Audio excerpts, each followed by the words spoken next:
Assalamualaikum warahmatullahi wabarakatuh. Perkenalkan, saya Ribda Nadia, mahasiswa Universitas Negeri Padang, jurusan Pendidikan Luar Sekolah. Pada kesempatan kali ini, saya akan menampilkan sebuah video di mana video ini merupakan tugas dari mata kuliah Kapita Selekta. Dalam video ini menjelaskan mengenai masalah dan solusi melalui pendidikan luar sekolah terhadap fenomena COVID-19 di tengah masyarakat.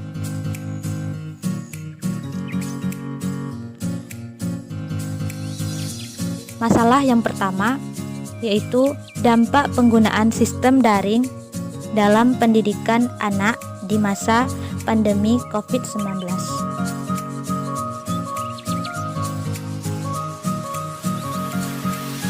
Di saat revolusi industri, dunia mengalami masa yang sangat berat, yaitu maraknya wabah corona atau COVID-19 yang melanda tiap-tiap negara di dunia saat ini. Pada awal Desember 2019, virus ini terdeteksi pertama kali di Wuhan, di mana ditemukannya 50 kasus infeksi pernapasan atau pneumonia. Hal tersebut terjadi karena penyakit ini dapat ditularkan oleh hewan-hewan yang dijual di pasar tersebut seperti kelelawar, anjing, ular, dan lain sebagainya. Tetapi lambat laun, hari demi hari banyak ditemukan kasus serupa tetapi tidak mengkonsumsi makanan dari pasar hewan. Setelah diperiksa dan diteliti, dapat disimpulkan bahwa virus ini dapat menyebar melalui partikel dan melalui interaksi secara langsung atau komunikasi.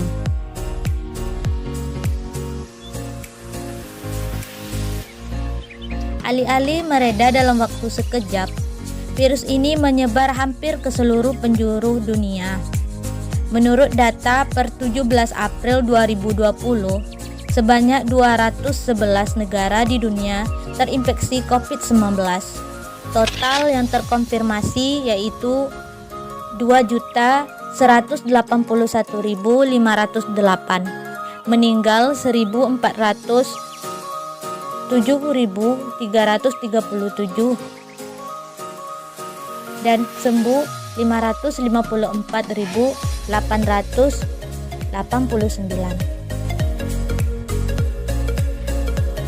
Awal bulan Maret 2020, kasus COVID-19 muncul di Indonesia, di mana ditemukannya 2 warga Depok, Jawa Barat yang dinyatakan positif corona.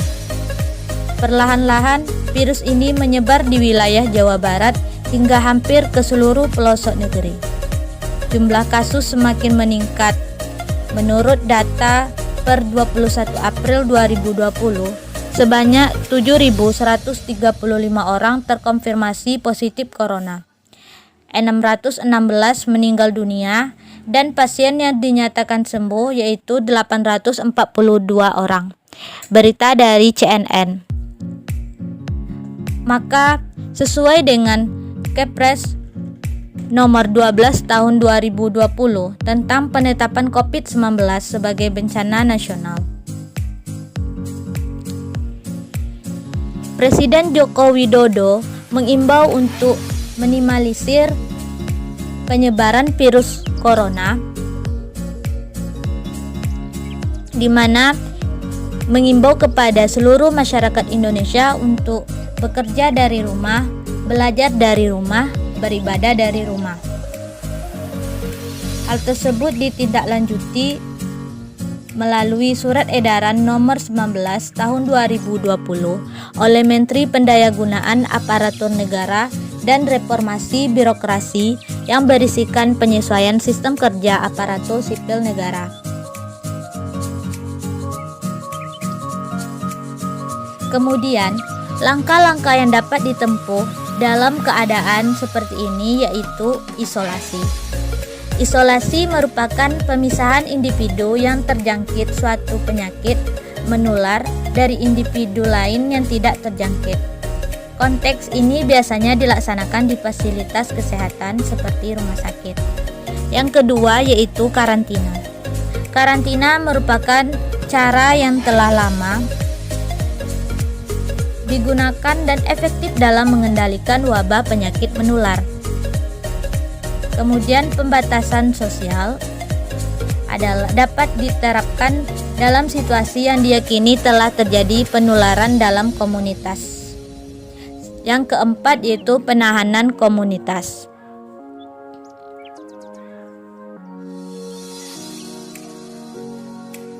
Dampak yang ditimbulkan dari wabah COVID-19 diantaranya dalam bidang pendidikan. Keadaan saat ini, seluruh siswa di Indonesia baik dari jenjang PAUD hingga SMA maupun mahasiswa harus melaksanakan pembelajaran di rumah secara online. Aktivitas belajar mengajar tetap dilaksanakan dalam dunia pendidikan walaupun akses lockdown di sekolah dan universitas diberlakukan untuk mencegah penyebaran luas virus corona.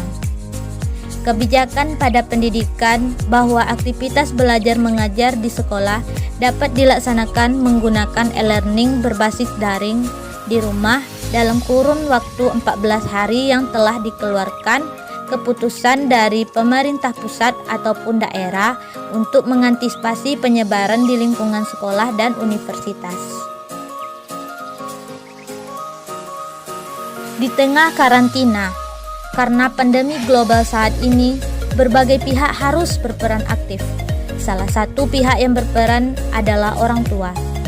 Peran orang tua berkali-kali lipat, karena harus menjalankan tugas sebagai guru untuk anak-anaknya, memonitoring anak selama mengerjakan pekerjaan rumah, memberikan edukasi pentingnya menjaga kesehatan agar terbebas dari paparan COVID-19, memberikan perhatian dan pengawasan lebih agar anak tetap merasa aman dan nyaman. Artinya, orang tua memiliki peran yang penting, namun terkadang hal ini kurang diperhatikan orang tua, sehingga jika tidak diantisipasi dengan baik akan memberikan bencana atau masalah terhadap pendidikan anak.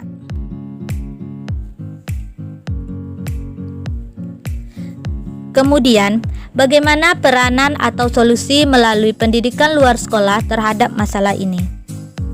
Yang pertama, yaitu sebagai fasilitator memberikan sosialisasi dan edukasi kepada orang tua untuk menanamkan pentingnya pendidikan keluarga. Yang kedua, menanamkan pendidikan karakter kepada anak-anak, baik melalui pelajaran agama maupun contoh dalam kehidupan sehari-hari, sehingga sisi negatif dari anjuran pemerintah, khususnya belajar dari rumah, dapat berjalan dengan baik dan anak pun dapat memperoleh pelajaran dengan baik dan terkontrol dari bahayanya sistem online.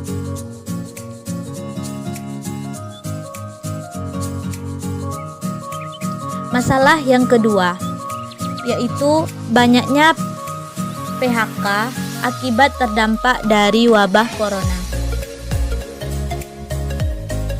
COVID-19 adalah wabah global yang berdampak buruk pada dimensi manusia dan sosial. Setelah menyebar dari Cina, pandemi meluas dengan cepat ke 210 negara termasuk Indonesia. Pandemi COVID-19 adalah kejutan besar bagi ekonomi global termasuk Indonesia. Ekonomi mengalami penurunan setidaknya untuk paruh pertama tahun ini dan mungkin lebih lama jika tindakan penahanan wabah COVID tidak efektif. Berdasarkan data yang dipublikasikan dari www.covid.co.id tanggal 19 April 2020, wabah corona terhadap masyarakat dunia yang terkonfirmasi terdampak lebih besar dari 2 juta jiwa dengan angka kematian 100.000 lebih. atau 152.707 jiwa.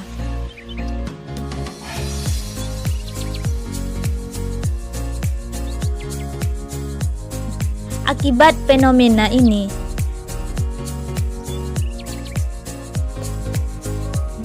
banyak negara yang harus melakukan yang namanya lockdown atau isolasi.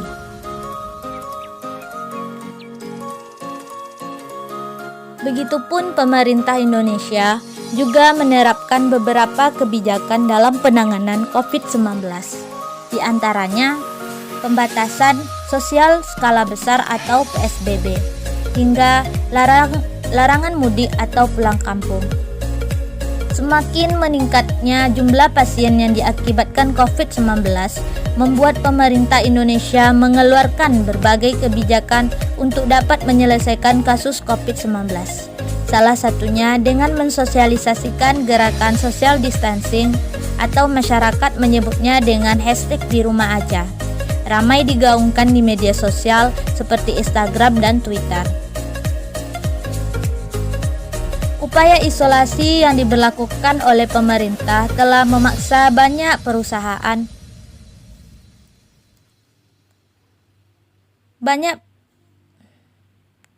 Usaha isolasi yang diberlakukan oleh pemerintah telah memaksa banyak perusahaan untuk menutup dan memberhentikan staf atau PHK. Sebuah studi PBB mengatakan 81% dari tenaga kerja dunia atau 3,3 miliar orang yang sebelumnya telah memiliki pekerjaan, sebagiannya ditutup karena wabah. Organisasi Buruh Internasional memperkirakan akan ada 25 juta orang di seluruh dunia yang kehilangan pekerjaan atau setara dengan 3,4 triliun US dollar. Pada kepala negara dan kepala pemerintahan diminta untuk melakukan upaya maksimal dalam mengembalikan kehidupan sosial dan ekonomi rakyatnya bertahun-tahun ke depan. Ada 4 sektor yang paling terkena dalam pandemi dan merupakan bagian dari 37,5% lapangan pekerjaan secara global. Sektor pertama adalah makanan dan akomodasi, yaitu 144 juta pekerja, eceran dan grosir 482 juta, pelayanan dan administrasi 157 juta, serta manufaktur yaitu 463 juta. Sektor informal selalu paling merasakan dampaknya, baik dari krisis ekonomi maupun pandemi. Ditambah jumlah mereka yang besar yaitu sebanyak 2 miliar orang.